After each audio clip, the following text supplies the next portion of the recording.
Le damos la bienvenida a Germán Martínez, presidente del Bloque de Unión por la Patria. ¿Cómo estás, Germán?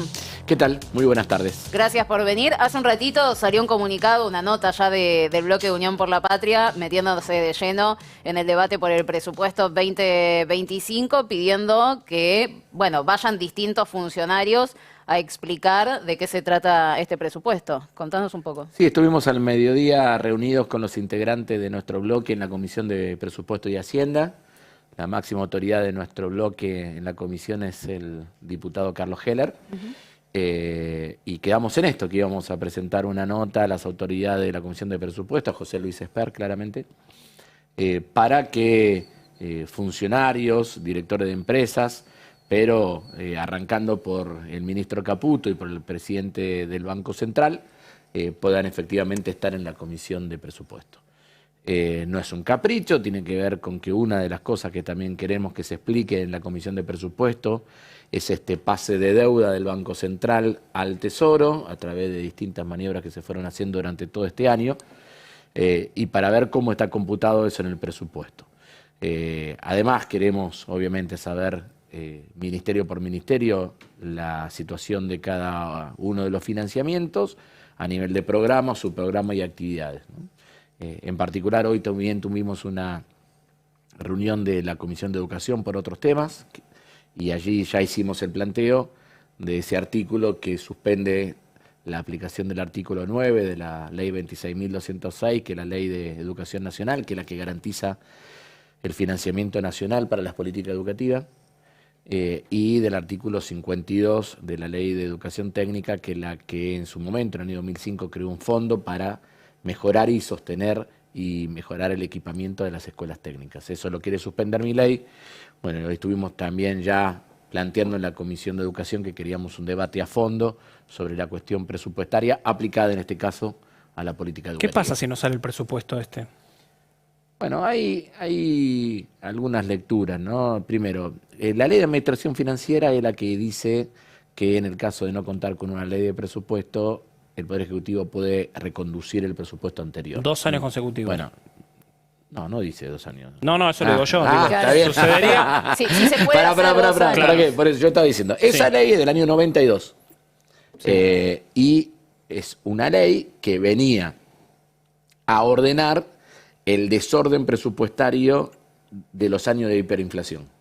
Claro. Entonces, siempre estuvo pensado para que la Argentina adopte una rutina institucional de tener ley del presupuesto aprobado por el Congreso. Por eso es una ley que en realidad genera las condiciones para que el Poder Ejecutivo tenga una ley de presupuesto. Y en algún caso que haya una situación de fuerza mayor, está la posibilidad de reconducir el anterior. Esa ley no fue pensada para que un presidente no quiera tener el presupuesto. ¿Se comprende? Claro. ¿Se entiende?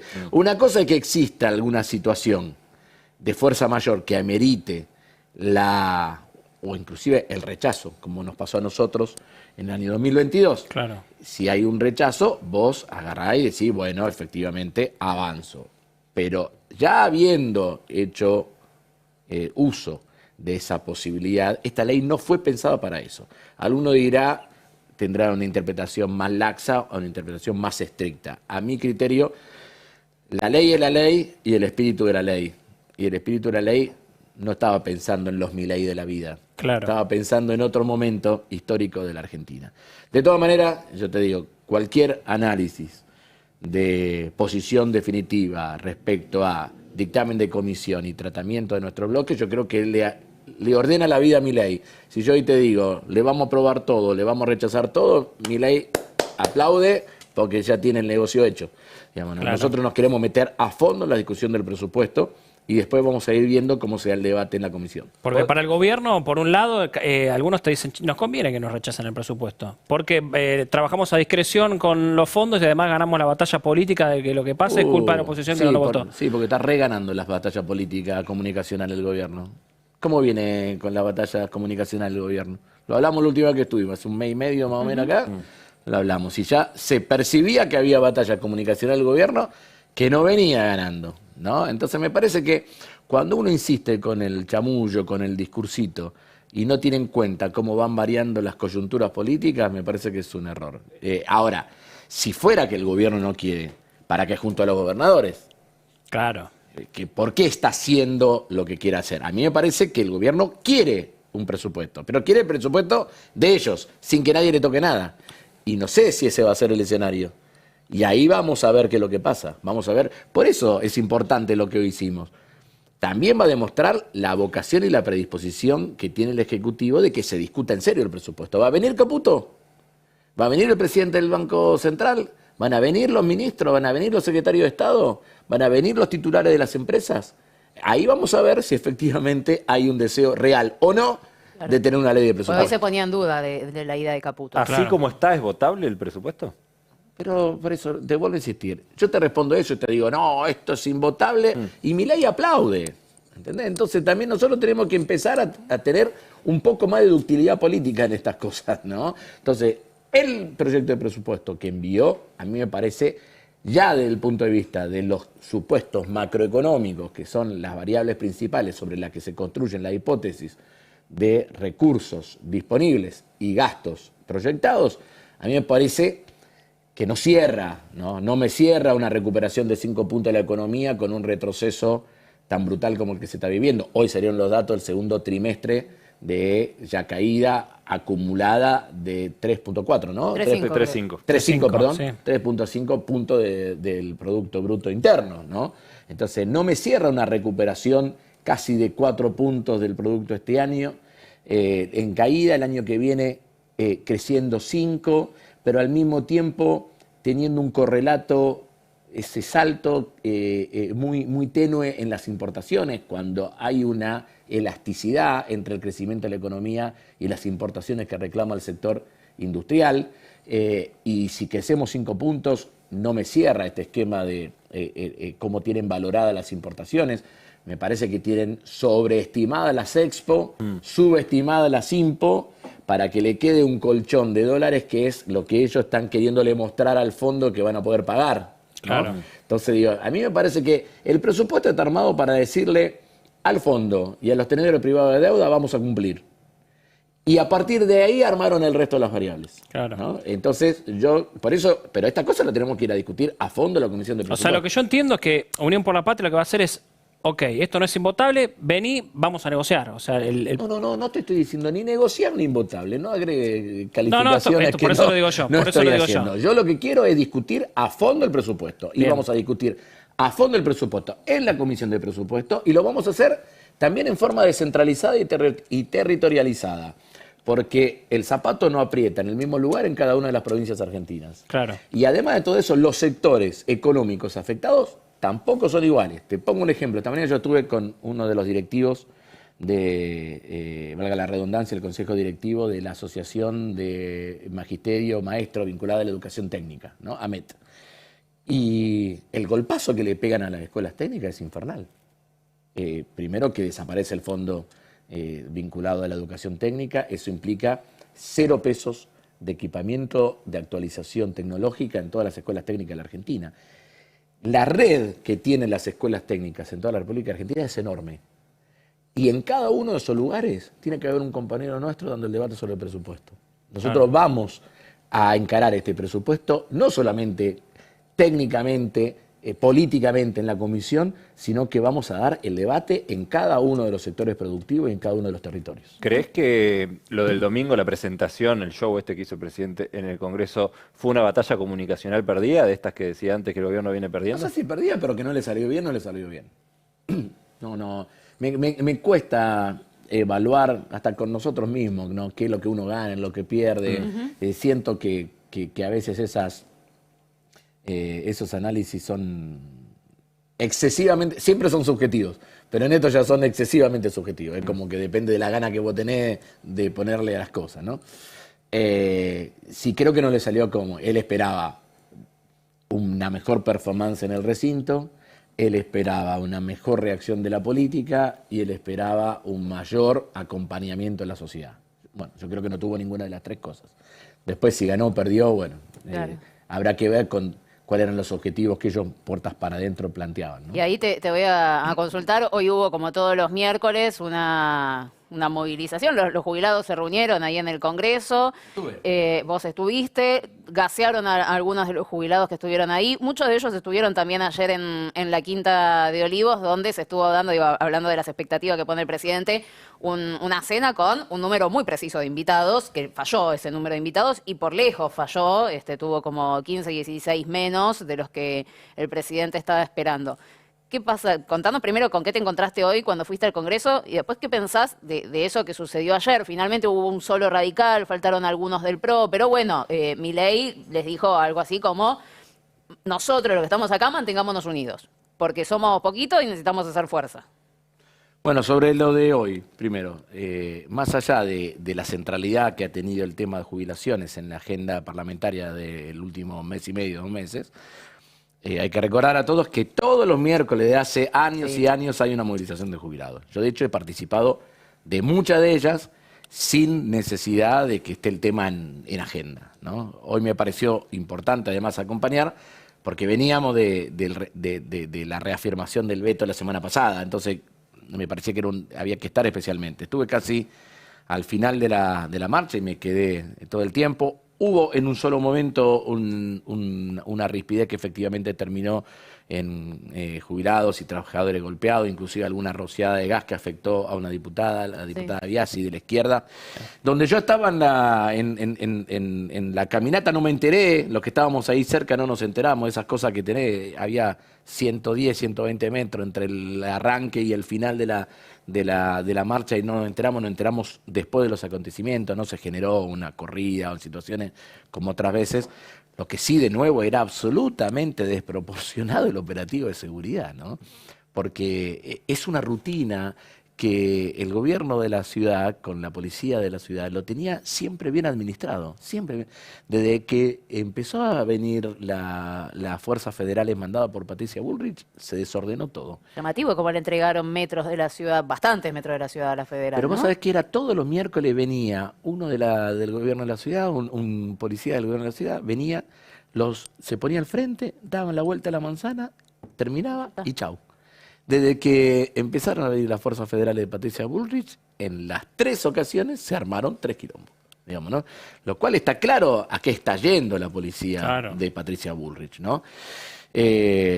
Pasando a lo segundo, lo de ayer, lo de la cena, primero me parece un despropósito todo lo que hicieron, ¿no? Esto de querer mostrar una especie de festejo de los que resistieron al veto, de los héroes, que en realidad son los que votaron en contra de los jubilados, ¿no? Y me parece que el clima que se fue generando en la previa, en donde para mí también incidió la presentación del domingo del presidente en el recinto, a mi criterio debe haber incidido para que algunos que quizás en origen o inicialmente tenían pensado acompañar, no acompañen. Recordemos que ayer fue todo un día de debate fuerte al interior del bloque de la Unión Cívica Radical en la Cámara de Diputados. Ustedes saben que no me gusta hablar de otro bloque, pero es público que hubo una cantidad de debates alrededor de todo eso y que debe haber incidido. Ahora, ¿cómo eso va a seguir? Y yo tampoco tengo claro. Cada vez que a mí me preguntan, cuando nos va bien en alguna votación, me dicen, bueno, esta votación puede dar lugar a otras votaciones en el mismo sentido. Yo le digo, depende, tema por tema, coyuntura por coyuntura. Para Milei también vale lo mismo.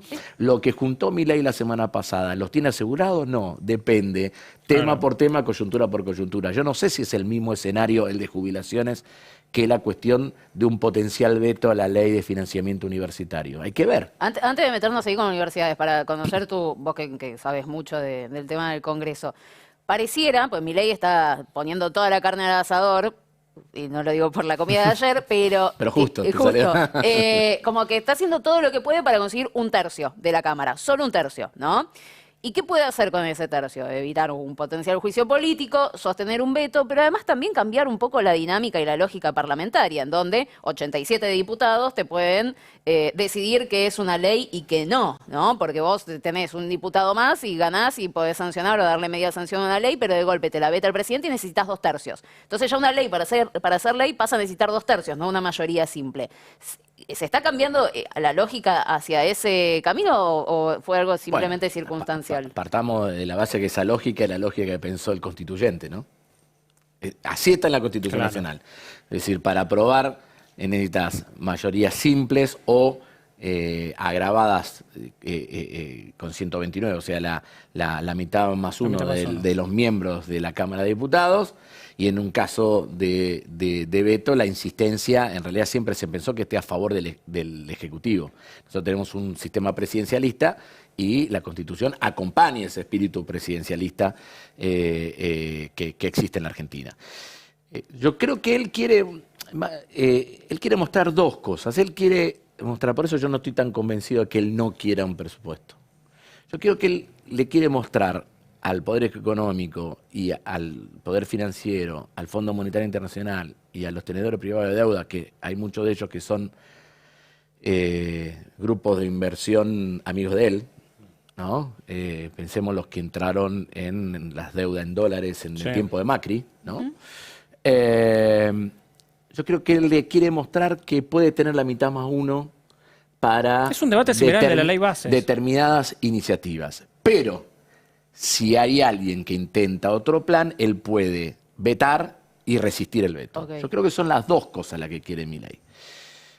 Pero insisto, esos son lecturas en abstracto, o son lecturas hechas en una política que funcionara en el vacío, pero en la Argentina ni en ningún lugar la política funciona en el vacío. Cada momento vale, o sea, no es lo mismo conseguir 80 y pico de diputados cuando tenés 60% de aprobación, 50% de aprobación o 40% de aprobación. Porque el que te acompaña te dice, mira las cartas y dice, che, ¿me conviene o no me conviene? Claro. Sí. Entonces, me parece que lo que se está dando hoy, con algo que yo también vengo diciendo hace 3 meses, que hay un proceso de desgaste del consenso social de Milei, lo que se viene dando es que muchos orejean. ¿Me conviene o no me conviene ser parte de una mayoría con él? ¿Me conviene o no me conviene ser parte de una minoría, un tercio, para resistir un veto? ¿En qué temas?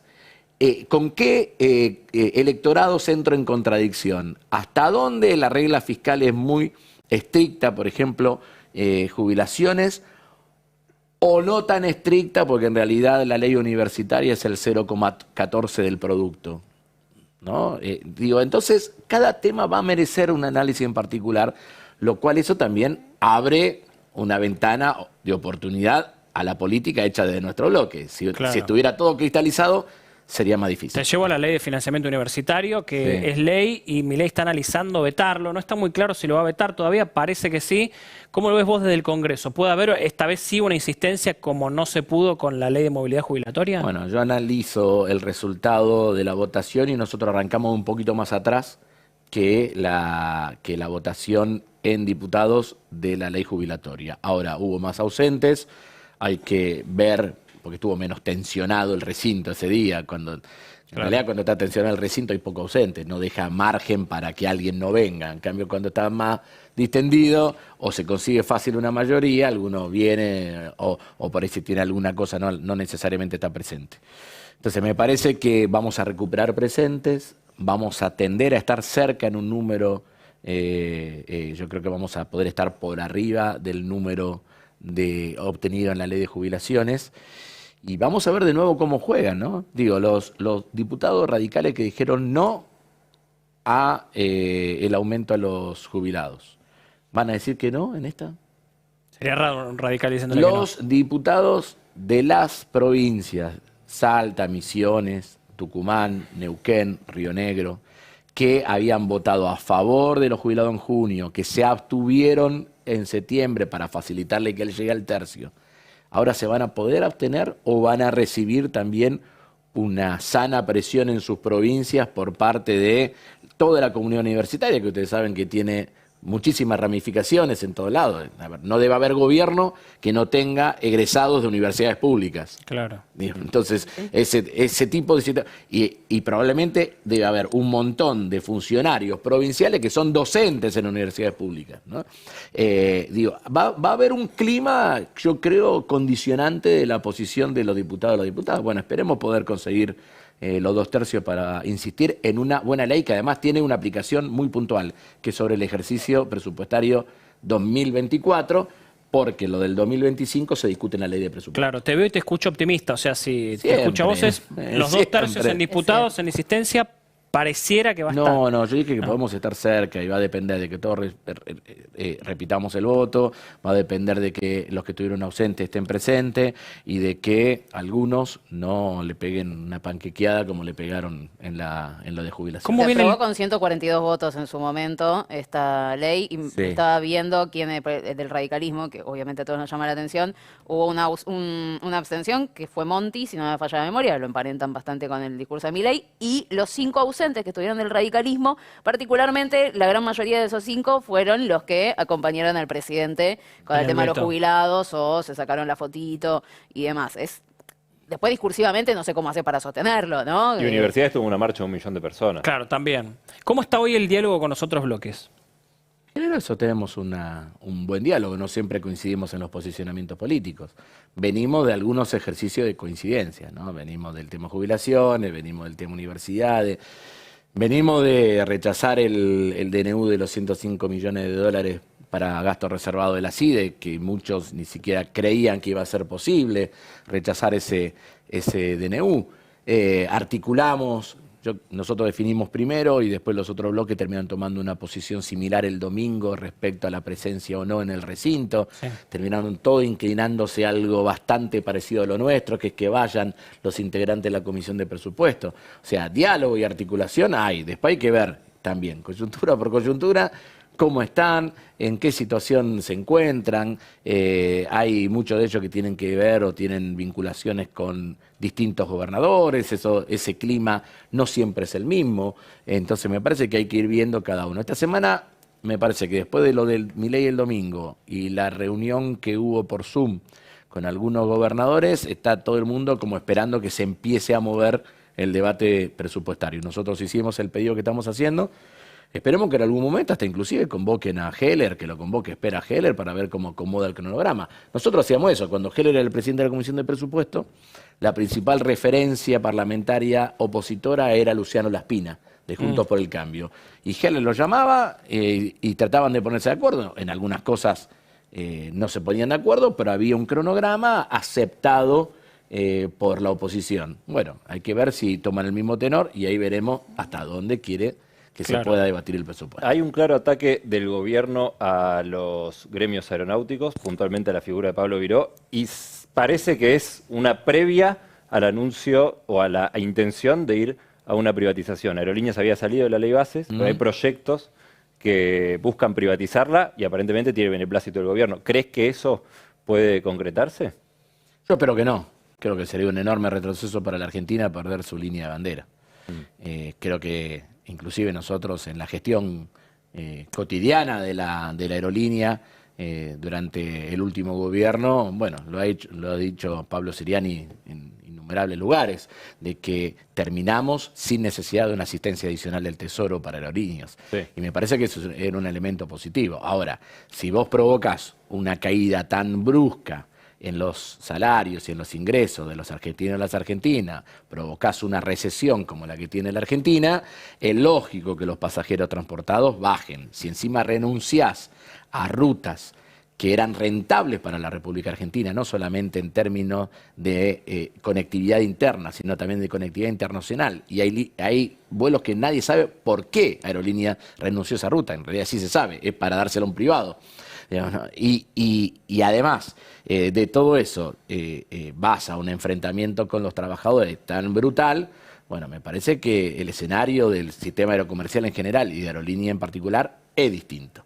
Yo creo que sería un gravísimo error por parte del gobierno eso, porque después no se vuelve tan fácil. Yo me tocó ser asesor cuando recuperamos aerolíneas. Y fue dificilísimo el trámite. Primero, ¿se acuerdan?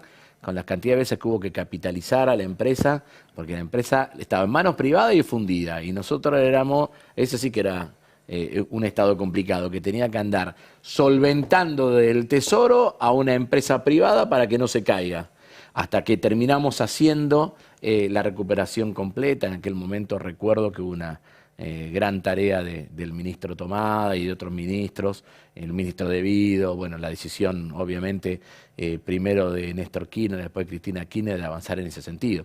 Entonces yo creo que sería un error y un retroceso. La Argentina, un país como la Argentina, necesita una aerolínea de bandera potente para la conectividad interna, para que el negocio aerocomercial tenga un límite desde el punto de vista de los intereses nacionales y para que además, imaginémonos lo que hubiera sido, por ejemplo, el primer tiempo de la pandemia sin aerolínea, ¿no? Claro. No, por solamente fijar una fecha que todos la tenemos en la memoria, ¿no? Germán, muchísimas gracias, como No, siempre. gracias a ustedes. Buenas Placer. tardes, noches. Germán Martínez, presidente del bloque de Unión por la Patria, pasó por Argentina Política. Vamos a repasar qué sucedió en el Destape y volvemos.